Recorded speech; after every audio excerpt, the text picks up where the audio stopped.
youngsters like cockroaches. They don't get any employment. They don't have any place in profession. Some of them become media. Some of them become social media. Some of them become RTI activists. Some of them become another activists, and they start attacking everyone.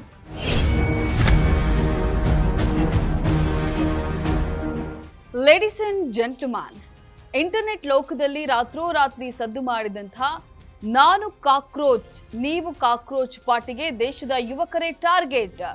ಎಷ್ಟು ದಿನ ಬೂದಿ ಮುಚ್ಚಿದ ಕೆಂಡದಂತಿದ್ದಂತಹ ಆ ಒಂದು ರಹಸ್ಯ ಜಾಲದ ಕತೆಗೆ ಈಗ ದೊಡ್ಡ ಬ್ರೇಕ್ ಬಿದ್ದಿದೆ.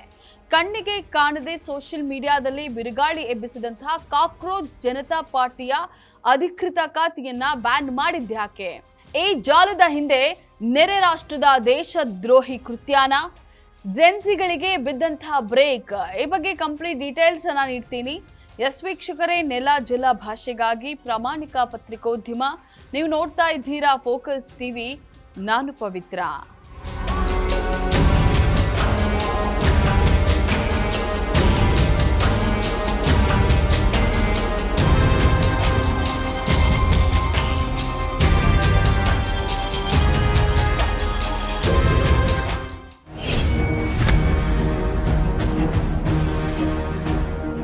ಒಂದು ಸಣ್ಣ ಕಿಡಿ ಹೇಗೆ ಇಡೀ ಕಾಡಿಗೆ ಕಿಚ್ಚು ಹಚ್ಚಬಲ್ಲದು, ಹಾಗೆ ಇಂಟರ್ನೆಟ್ ಲೋಕದಲ್ಲಿ ರಾತ್ರೋರಾತ್ರಿ ಸೃಷ್ಟಿಯಾದಂಥ ಈ ಕಾಕ್ರೋಚ್ ಜನತಾ ಪಾರ್ಟಿ ಇಡೀ ದೇಶದ ಗಮನ ಸೆಳೆದಿದೆ.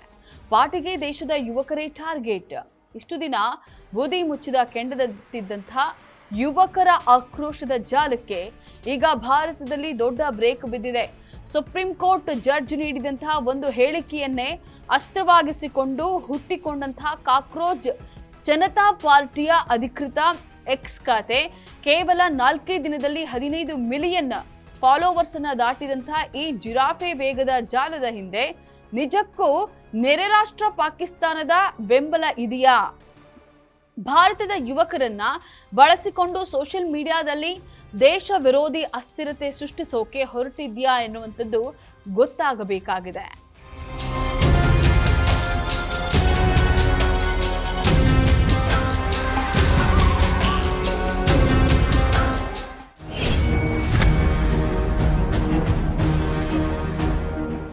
ಎಸ್ ವೀಕ್ಷಕರೇ, ಈ ಜಾಲದ ಹಿಂದೆ ಅತಿ ದೊಡ್ಡ ಟ್ವಿಸ್ಟ್ ಒಂದು ಬಯಲಾಗಿದೆ.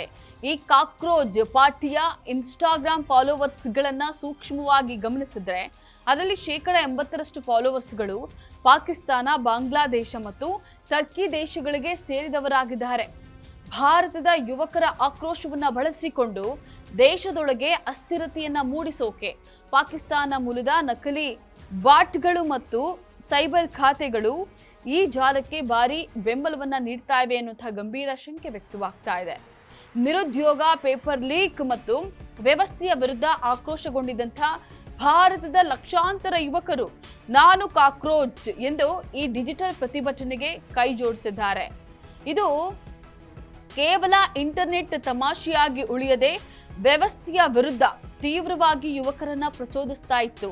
ಜೊತೆಗೆ ವಿದೇಶಿ ನಕಲಿ ಖಾತೆಗಳ ಹಸ್ತಕ್ಷೇಪ ಹೆಚ್ಚಾದ ಕಾರಣ ರಾಷ್ಟ್ರೀಯ ಭದ್ರತೆ ಮತ್ತು ಕಾನೂನು ಸುವ್ಯವಸ್ಥೆಯ ಮುನ್ನೆಚ್ಚರಿಕೆಯಾಗಿ ಮಾಹಿತಿ ತಂತ್ರಜ್ಞಾನ ಕಾಯ್ದೆ ಮತ್ತು ಕಠಿಣ ಕಾನೂನು ಬಾಹಿರ ಚಟುವಟಿಕೆಗಳ ಕಾಯ್ದೆ ಅಡಿಯಲ್ಲಿ ಈ ಖಾತೆಗಳನ್ನ ನಿರ್ಬಂಧಿಸಲಾಗಿದೆ.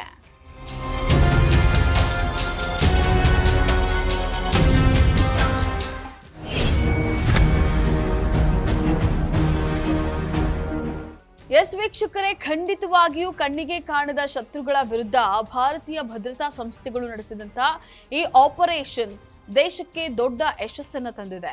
ಯುವಕರು ಸೋಷಿಯಲ್ ಮೀಡಿಯಾದಲ್ಲಿ ಇಂತಹ ಅಪರಿಚಿತ ಜಾಲಗಳ ಆಮಿಷಕ್ಕೆ ಒಳಗಾಗದಂತೆ ಪೋಷಕರು ಕೂಡ ಎಚ್ಚರ ವಹಿಸಬೇಕಾಗಿದೆ. ಎಸ್, ಇದಾಗಿತ್ತು ಈ ಕ್ಷಣದ ಅಪ್ಡೇಟ್. ನೆಲ ಜಲ ಭಾಷೆಗಾಗಿ ನೋಡ್ತಾ ಇರಿ ಫೋಕಸ್ ಟಿವಿ.